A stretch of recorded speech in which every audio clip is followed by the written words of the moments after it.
Pemirsa, kita masih di Indonesia Lawyers Club dalam episode babak baru DPR KPK, Novel versus Anies.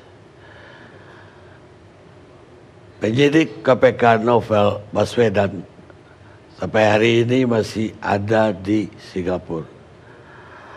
Tadi pagi kami mewawancarai Novel Baswedan di Singapura. Berikut wawancaranya. Alhamdulillah, secara fisik saya baik-baik saja. Memang problem masalah saya itu adalah masalah mata. Saya kemarin tanggal 17 Agustus dioperasi untuk mata kiri. Untuk mata kiri namanya operasi artifisial. Dan operasi itu akan dilakukan dalam 2 tahap. Tahap pertama sudah dilakukan, tahap kedua adalah menunggu hasil operasi. Yang pertama itu telah bisa membangun jaringan di mata kiri. Apabila itu sudah ada, maka operasi tahap keduanya akan dilakukan. Mata kiri saya ini sekarang saya menggunakan Heartland yang digunakan untuk sebagai wadah dalam rangka mengobati mata menggunakan salep antibiotik. Apabila Heartland ini saya buka, mata saya akan terlihat warnanya pink saja, tidak ada hitamnya, karena mata saya ini sekarang menggunakan jaringan gusi yang diambil dari operasi, ditempatkan di mata kiri. Kenapa hal itu dilakukan? Karena dokter melihat jaringan yang warna putih di mata yang sebelumnya itu tidak bisa menyuplai makanan atau darah ke kornea yang mestinya itu terjadi pada proses mata sebagaimana umumnya. Memang mata saya tentunya tidak bisa kembali normal, cuman dokter sedang mengupayakan agar fungsi penglihatannya bisa dilakukan. Saya tidak mau menerka-nerka, dan saya meyakini bahwa ini adalah akumulasi dari banyak permasalahan, banyak masalah-masalah kasus-kasus korupsi, dan kemudian itu menjadikan mereka beberapa kelompok itu mungkin bersatu padu atau apapun. Nah, ini yang kemudian penting untuk dilihat. Tapi bagi saya mengenai penyerangan kepada diri saya ini, kalau kita bicara motif, bicara aktor intelektual, itu adalah langkah selanjutnya mestinya. Langkah paling penting itu pelakunya ditangkap dulu. Yang pertama, kalau saya sampaikan itu tidak baik, karena itu akan menjadi opini-opini. Tentunya saya menyampaikan kepada pihak yang berkompeten untuk itu. Yang kedua, kalau saya menyampaikan sekarang, Mbak bisa lihat, tentunya ini ditunggu oleh kelompok-kelompok tertentu untuk kemudian akan mentersangkakan saya terkait dengan fitnah dan lain-lain. Itu yang kemudian tidak akan baik untuk proses-proses yang objektif ya. Saya kira saya pada posisi tidak bisa menyampaikan ke publik karena 2 hal tadi. Barangkali begini, saya pernah ditunjukkan video bahwa seolah-olah saya sedang jalan-jalan di suatu daerah di Singapura. Padahal video itu dibuat di depan masjid, kurang lebih 20 meter dari masjid. Ketika saya sedang mau berangkat sholat asar barangkali, karena waktunya sudah sudah nggak terlalu terik. Kalau terik maksudnya waktu sholat duhur. Nah, ini barangkali kemudian muncullah pandangan bahwa ada seperti orang yang mata-matai, barangkali begitu. Tapi saya tidak pada posisi menuduh atau meyakini sesuatu ya. Cuman barangkali itu diduga demikian, begitu. Begini Mbak, tentunya tidak baik apabila saya hanya menjawab atau mengklarifikasi, dan itu akan timbul nanti saling menjawab. Tentunya saya menghormati Pak Aris Budiman sebagai senior dan sebagai atasan saya, Direktur Penyidikan di KPK. Ketika ada penyampaian-penyampaian soal hal-hal demikian, sebenarnya apabila ingin diklarifikasi dengan lebih tuntas, pimpinan KPK bisa saja membentuk tim independen yang berisi orang-orang yang sangat bisa dipercaya, tokoh-tokoh masyarakat atau apapun lah itu, yang mereka kemudian melakukan konfirmasi ke internal KPK, apakah itu benar.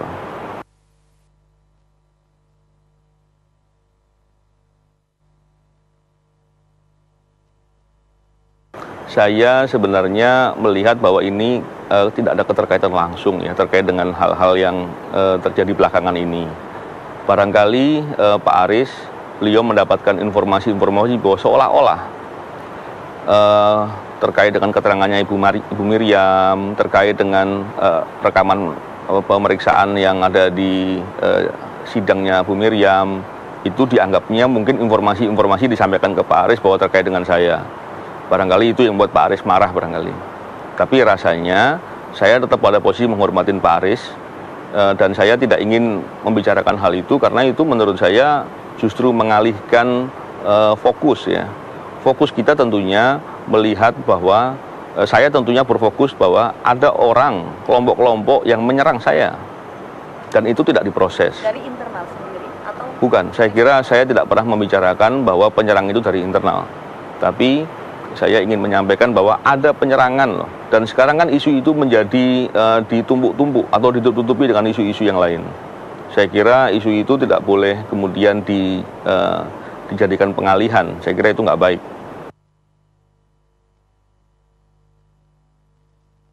Iya, saya dengan Pak Aris tentunya karena atasan langsung, tentunya saya berhubungan dekat. Terkait dengan email tersebut, setelah saya kirim, memang saya bertemu dengan Pak Aris dan sering. Dan beberapa kali terjadi pertemuan.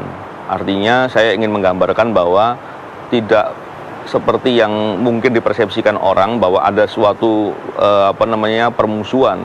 Saya kira tidak demikian. Dan bagi saya, apabila nanti betul akan dilakukan verifikasi atas isu-isu informasi persepsi yang dilempar bahwa ada permasalahan di internal, dan seandainya pun ternyata apa yang disampaikan Pak Aris itu di pansus ada yang tidak benar, secara pribadi saya maafkan, tidak ada masalah.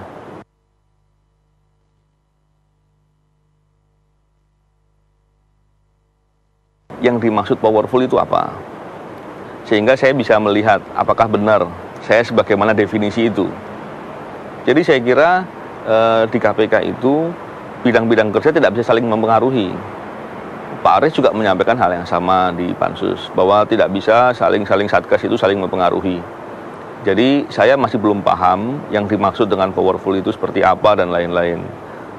Saya kira saya menyampaikan ini dalam rangka untuk ada penyelesaian yang baik atas semua isu-isu yang dilempar. Kenapa? Jangan sampai ini kemudian hanya diselesaikan pada persepsi atau asumsi. Tapi mestinya harus diselesaikan dengan tingkat keyakinan yang memadai. Sehingga orang bisa lihat, kalau nggak benar di mana. Kalau ada yang salah, berikan sanksi yang tegas. Itu saya kira jauh lebih bijak.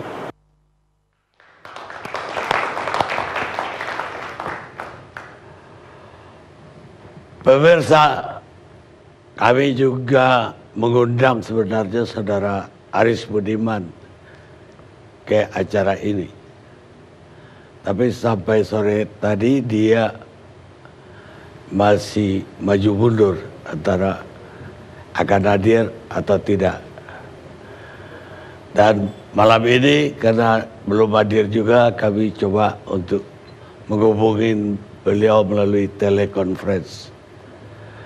Saya udah terhubung atau belum dengan Saudara Aris Budiman?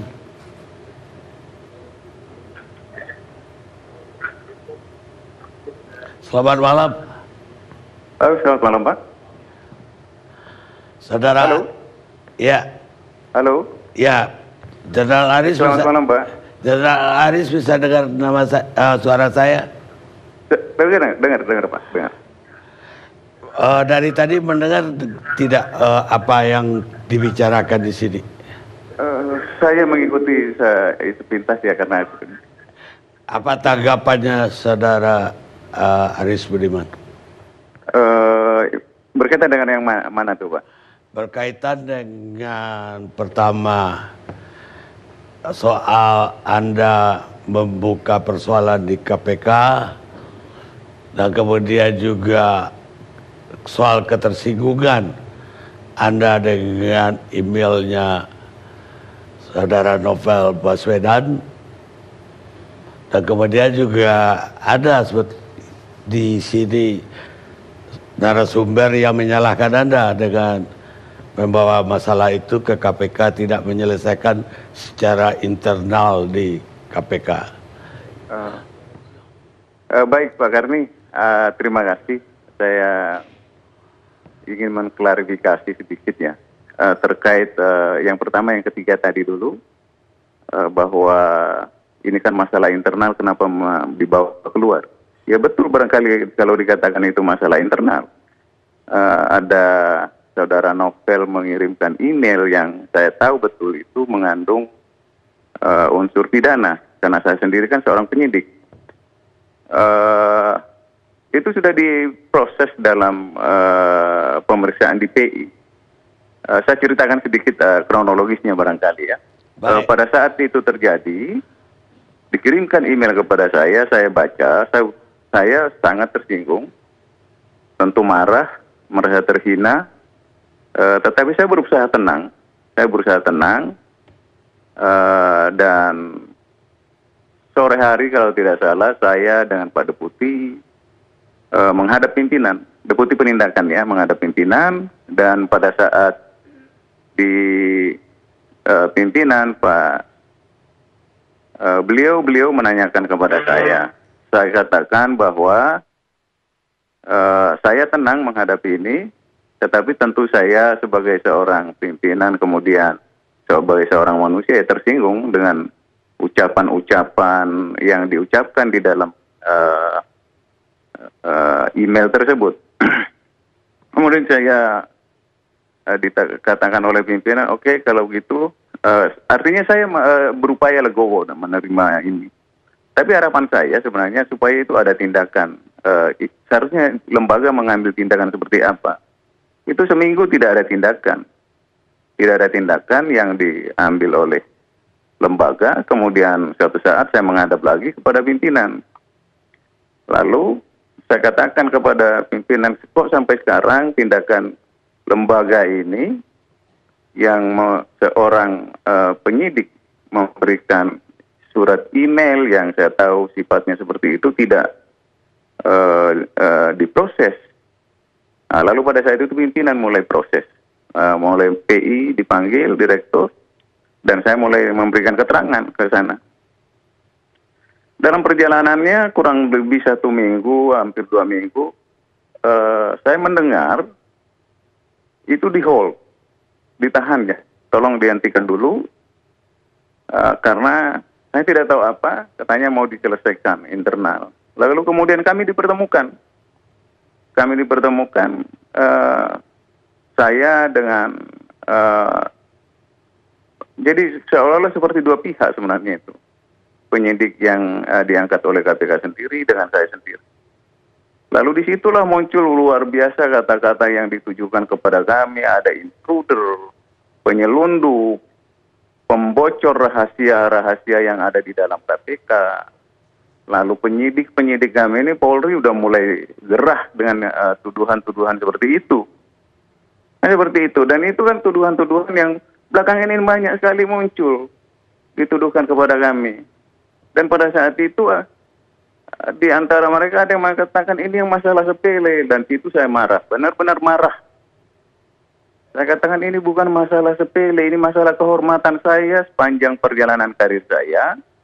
Sepanjang hidup saya berupaya pertahankan yang seperti ini. Lalu saya ceritakan sedikit sepintas bagaimana saya meraih karir saya. Saya merangkak. Saya orang yang saya bukan perwira cengeng yang cuma sekali tidak lulus sekolah langsung marah-marah dan sebagainya. Saya 7 kali mengikuti tes SPIN. Saya ikuti semua sekolah-sekolah. Kalau ada yang bilang sekolah saya ada yang dibeli termasuk sekolah saya sampai S3, itu bohong.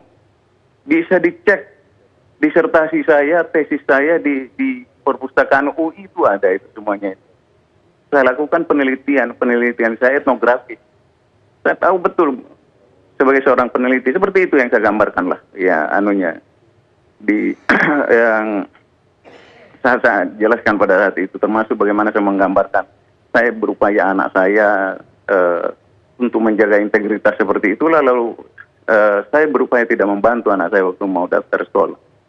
Itu baru setelah itu dilanjutkanlah pemeriksaan. Ya karena ada yang menyatakan sepele itu dilanjutkan pemeriksaannya, dan setelah dilanjutkan pemeriksaan itu saya tahu sebagai seorang penyidik bahwa ini mengandung unsur pidana. Kalau dia ada pidana berarti artinya itu pelanggaran berat. Kalau pelanggaran berat itu seharusnya ditempuh Dewan Pertimbangan Pegawai, dibentuk DPP itu. Tetapi langsung diambil keputusan oleh pimpinan tanpa melalui DPP. Langsung di SP2. SP2 itu pun langsung diproteskan semuanya. Kan seperti itu. Lalu ditulislah di media nasional juga, kalau tidak salah itu. Di situ saya lalu merasa tersinggung berat juga. Saya pikir keterlaluan. Lalu saya sebenarnya waktu itu sudah mau melapor, waktu sekitar bulan Maret atau April kalau nggak salah, saya akan melaporkan. Tetapi kan alangkah tidak manusiawinya saya, saudara Novel mendapat musibah seperti itu, lalu saya batalkan. Nah sepanjang kurang lebih 6 bulan, saya melihatkan situasinya seperti itu. Saudara Novel melimpar isu-isu yang tidak proporsional di media dan sebagainya.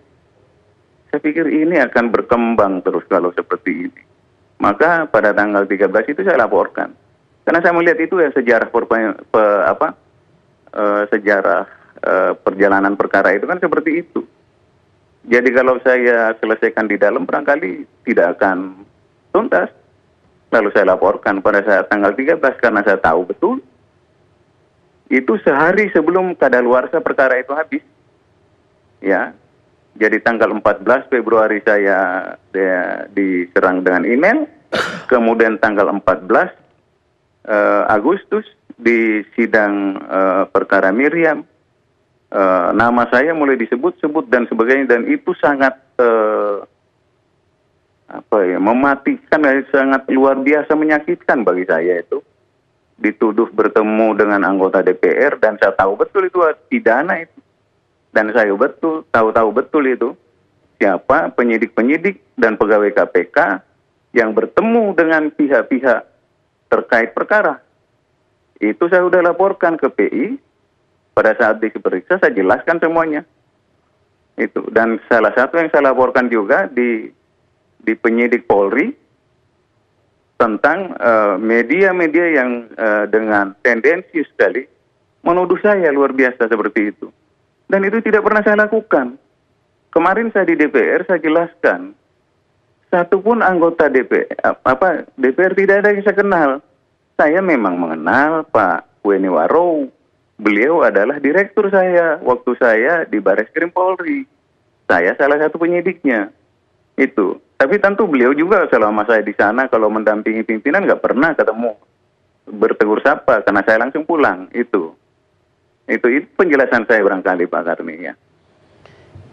Saya Halo? ini semacam analisa bahwa ketika Anda masuk KPK itu friksi antara KPK dan Polri itu sudah tajam sekali. Sehingga saya juga bisa memahami kalau ada semacam penolakan lah atas kedatangan Anda dan mungkin juga orang-orang yang akan Anda rekrut setelah itu. Yang ingin saya tahu, semacam apa gambaran klik-klik yang Anda sebut di KPK tersebut? Begini Pak Karni, memang seperti yang saya jelaskan dulu itu di DPR pun saya katakan, secara formal di depan tidak seperti kelihatan memang ya. Tetapi ini yang namanya, kalau saya katakan kemarin kan bilang wajar kalau ada friksi, di dalam suatu organisasi. Loh, 29 tahun saya berkarir, itu hal yang sangat wajar. Konflik dan sebagainya hal wajar dalam organisasi. Itu konflik malah justru bisa memacu produktivitas kalau kita bisa mengelola konflik itu dengan baik. Saya tahu itu Pak Karni. Tapi yang saya hadapi ini menurut saya adalah intrik. Itu tidak kelihatan siapa yang digerakkan. Kenapa saya bilang seperti kemarin, jaringan. Itu jaringannya ada di SDM, ada di pengawas internal, ada di setiap kedirektoratan itu. Dan ini kan saling terkait. Nah, seperti misalnya saya mau merekrut penyidik, itu semua udah persetujuan pimpinan dan ada tulisan-tulisan persetujuan disposisi dari semua pimpinan. Itu, tetapi pada saat dieksekusi, itu tidak terlaksana. Kan seperti itu, Pak. Jadi tidak terlaksana. Lalu saya pikir, kalau kita mau begini terus, jadi efektivitas kita itu bisa terganggu. Nah seperti itu Pak Karni. Memang tidak orang mengatakan, wah itu kan biasa friksi di dalam ini. Tapi menurut saya bukan itu yang saya hadapi. Itu Pak. Bagaimana dengan katakanlah wewenang atau kekuasaan dari pimpinan?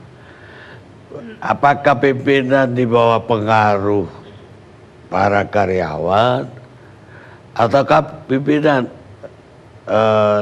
segan atau tidak berani bertindak kepada hal-hal semacam itu? Saya tidak bisa berpendapat seperti itu. Tentu beliau-beliaulah yang merasakan barangkali itu. Tetapi yang saya alami, yang seperti itu Pak Karni. Itu. Tentu kan beliau-beliaulah yang pimpinan yang tahu pengaruh-pengaruh itu Bang. Bagaimana harapan Anda ke depan? Saya sih mengharap dalam satu organisasi yang baik kita nggak bisa seperti ini. Ya, saya takut seperti ini. FBI itu ada namanya J. Edgar Hoover.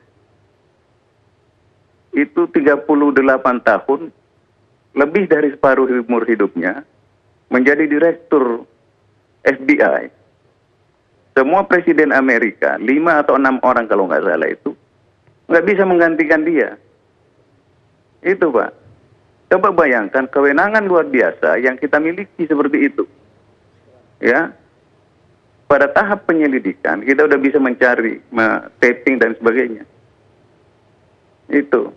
Nah, J. Edgar Hoover tahu sisi gelap dari semua politisi. Jadi dia bisa bertahan seperti itu. Jangan sampai kita seperti itu, Pak. Itu aja yang saya harapkan sebenarnya. Kita selamatkan KPK. Jangan sampai, memang orang lain orang lain barangkali melihat saya ini pikiran liar dan sebagainya atau seolah-olah mengada-ada. Saya di dalam, Pak. Saya seorang polisi. Penelitian saya itu etnografis. Ada buku pedoman saya waktu saya melakukan penelitian itu, di sampulnya itu menyatakan, ya, kalau Anda melihat riak air, tapi etnografi melihat dalamnya lautan. Nah seperti itulah peneliti etnografis. Dan perlu juga Pak Karni tahu, saya polisi yang penyidik. 29 tahun saya berkarir. Nah hal-hal yang seperti ini harus kita antisipasi, Pak. Harus kita antisipasi, ya. Itu lembaga yang sangat terhormat KPK itu. Lembaga yang sangat terhormat. Tolong, banyak sekali orang terhormat di dalam bekerja. Ini jangan dibawa antara seolah-olah saya ingin menggembosi KPK. Tidak ada sedikit pun niat saya. KPK itu yang lembaga yang sangat terhormat. Saya kasih gambaran lagi. KPK ini kan seperti lembaran putih, ya, lembaran putih.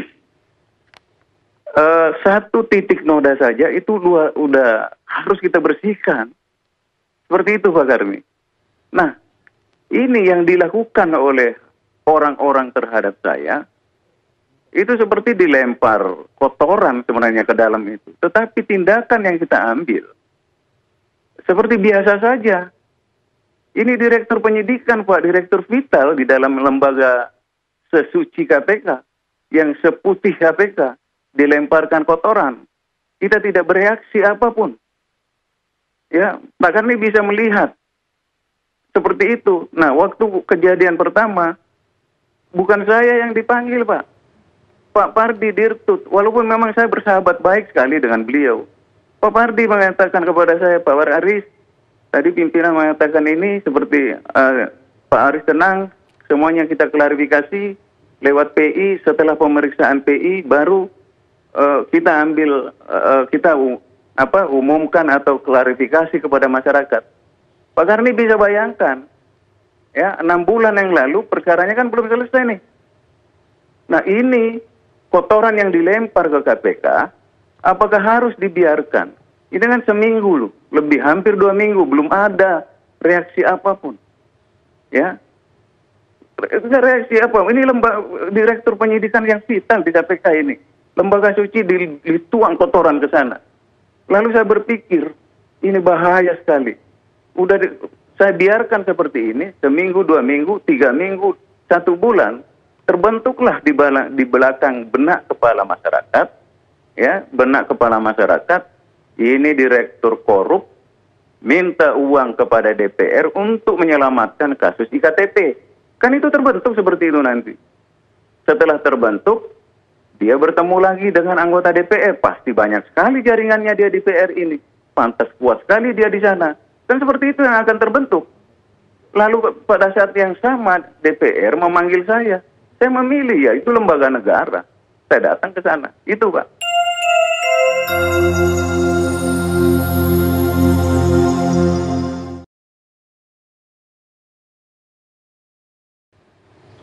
Itu Pak Karni. Baik, Jenderal Aris Budiman, terima kasih banyak. Terima kasih. Telah bergabung sama kami.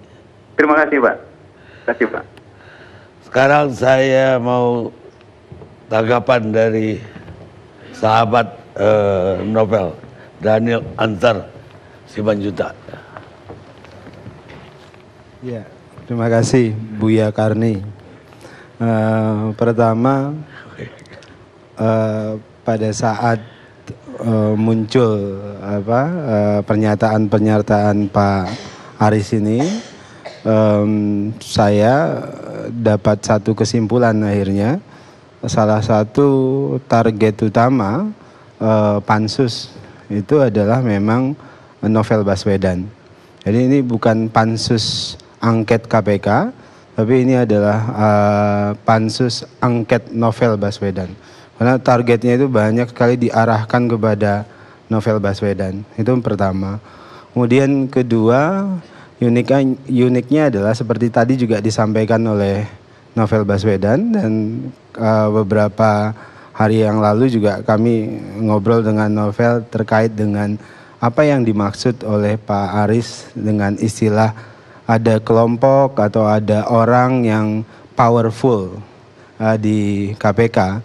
Memang arah telunjuknya agaknya tertuju kepada Novel Baswedan. Nah, justru kemudian pertanyaan ini yang harus didefinisikan, begitu, harus dijawab. Yang disebut powerful itu seperti apa?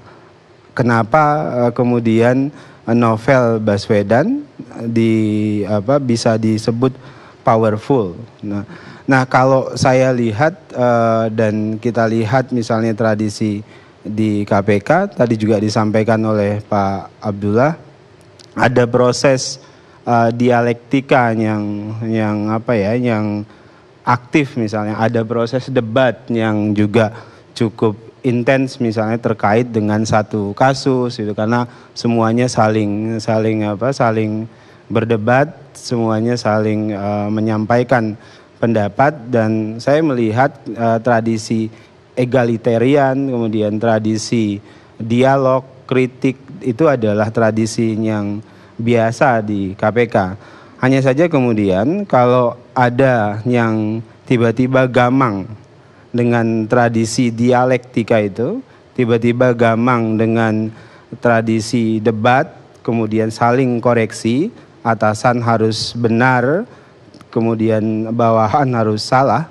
Agaknya itu yang saya harus sebut ada shock corporate. Jadi kalau di istilah manajemen itu ada corporate culture. Nah, KPK itu punya bagi kita, bagi kami yang di luar mengamati, agaknya seperti juga kita diskusi dengan Novel, ada corporate kulturnya KPK. Salah satunya itu adalah tradisi dialektika tadi. Nah, jadi justru apa yang disampaikan misalnya bahwasannya Novel powerful, justru ini jadi koreksi tersendiri bagi yang menyampaikannya. Berarti ada yang salah dengan proses dialektikanya. Nah, seorang pimpinan idealnya bisa melakukan dialektika dengan baik begitu. Nah, kalau kemudian ada istilah misalnya ini berbahaya kalau kemudian ada kita tidak klik dengan bawahan atau Anda klik dengan kelompok tertentu, saya juga kebingungan mendefinisikan yang dimaksud dengan klik. Karena tadi dalam dialektika misalnya di dalam satu organisasi, tentu klik yang digunakan atau kesepakatan kolektif yang digunakan itu adalah nilai. Dalam konteks KPK harus nilai kebenaran, integritas dan sebagainya. Jangan sampai kemudian pemaknaan klik itu ini nggak bisa bersekongkol, ini nggak bisa kerjasama dalam konteks persekongkolan. Jadi kalau dalam Al-Quran ya ta'awanu alal birri wa taqwa wa ta'awanu ala ismi wa udwan. Nah, pesannya tentu kerjasama di KPK, klik yang dipahami di KPK itu harus dalam konteks saling membantu dalam hal kebaikan, bukan kemudian klik dalam konteks persekongkolan. Nah, ini harus hati-hati kemudian menerjemahkan beberapa hal ini. Kemudian yang berikutnya, Buya Karni, tadi Kak saya sebutkan arah telunjuk pansus angket KPK itu mengarah pada Novel Baswedan. Nah, saya melihat kami bahkan banyak diskusi di teman-teman, ini seperti ada persekongkolan yang paripurna. Jadi persekongkolan yang paripurna ini menyerang KPK dari luar, kemudian menyerang KPK dari dalam. Nah, sekarang ini udah mulai agak sukses nih serangan-serangan persekongkolan paripurna ini, karena kemudian KPK tentu sangat terganggu dengan proses-proses internal itu. Dan kalau kita perhatikan kan kasus Novel, bahkan itu juga yang terus dikeluhkan oleh Novel dan keluarga begitu, sampai dengan detik ini tidak ada titik terang begitu. Tapi kemudian banyak berlahir kasus-kasus lain yang kemudian tadi saya sebutkan telunjuknya mengarah pada Novel Baswedan. Nah, ini ada persekongkolan paripurna. Maka kalau tadi saya sempat ngobrol dengan kawan-kawan, ini seperti ada buku Mansur Olsen yang bilang seperti ada praktek political bandit. Nah, ini ini buku dan penelitiannya Mansur Olsen di Power and Prosperity. Ada persekongkolan paripurna, ada praktek political bandit yang sedang dilakukan. Kami nggak tahu siapa yang sedang melakukan itu, karena arah telunjuknya semuanya ke Novel. Nah, powerfulnya Novel ini apa? Apakah hampir kemudian kalau kita identifikasi apakah ada kasus yang ditangani Novel itu punya kecenderungan rekayasa, punya kecenderungan persekongkolan, punya kecenderungan tidak beres dan sebagainya. Silahkan dikoreksi di konteks itu. Jadi jangan-jangan Novel ini memang sengaja itu ingin ditendang dari KPK, kemudian bisa dimaknai supaya ada klik dalam KPK itu. Tapi kliknya tadi saya sebutnya adalah persekongkolan yang sempurna. Yang berikutnya, Buya Karni, untuk mendorong perubahan, ya, untuk mendorong perubahan besar. Saya tadi juga bahagia ketika Bang Masinton, ini orang sekampung saya, itu menyebutkan bahwasannya punya niat baik ingin melakukan perubahan KPK. Saya juga senang ketika misalnya ada upaya dari pihak Polri, dalam hal ini Pak Tito misalnya ingin mendorong Densus anti korupsi. Nah, ini jadi titik terang untuk ikut membenahi KPK. Dari mana? Salah satu masalah yang dihadapi tadi juga sudah banyak dijelaskan oleh bapak-bapak di sini, itu adalah masalah double loyalty. Fakta itu ada, walaupun kemarin misalnya Pak Safruddin Wakapolri nyebutkan enggak dok, itu Pak Aris itu bosnya adalah Pak Agus. Faktanya selama ini tetap ada double loyalty yang terjadi. Misalnya penyidik-penyidik dari kepolisian atau secara struktural dari kepolisian pasti lebih patuh itu kepada atasannya di kepolisian. Nah, kalau kita lihat misalnya lembaga-lembaga anti korupsi yang banyak menjadi best practice riset para peneliti yang ditulis di banyak jurnal, misalnya kayak Hong Kong, Korea Selatan, Singapura. Nah, mereka menghadapi masalah yang sama ketika berhadapan dengan double loyalty seperti ini. Maka saya melihat ada titik terang ketika ada inisiasi Pak Tito untuk membentuk Densus anti korupsi. Nah, ini bagus sekali ketika agar penyidik-penyidik di kepolisian, penyidik KPK-nya, penyidik polisi yang ada di kepolisian itu bisa energinya itu digunakan di Densus anti korupsi yang dibentuk Pak Tito tersebut. Nah, itu akan sangat membantu akselerasi penanganan kasus korupsi oleh kepolisian. Nah, di sisi lain itu juga mengurangi double loyalty yang selama ini terjadi di KPK, sehingga penyidik-penyidik di KPK kita bisa terus mendorong adalah penyidik-penyidik yang independen, penyidik-penyidik yang loyalitasnya itu tunggal terhadap KPK itu sendiri dan terhadap agenda pemberantasan korupsi. Nah, jadi akhirnya salah satu upaya misalnya, ini juga saya dapat jurnalnya dari Novel tuh rajin baca memang, dia berikan jurnal dari Huang dan sebagainya terkait dengan mendorong perubahan, data perubahan. Nah, ini bisa kita dorong sebagai hal yang positif untuk memperbaiki KPK seperti cita-citanya Bang Masinton tadi. Saya pikir itu. Terima kasih Ustadz Daniel Azhar Simanjuntak.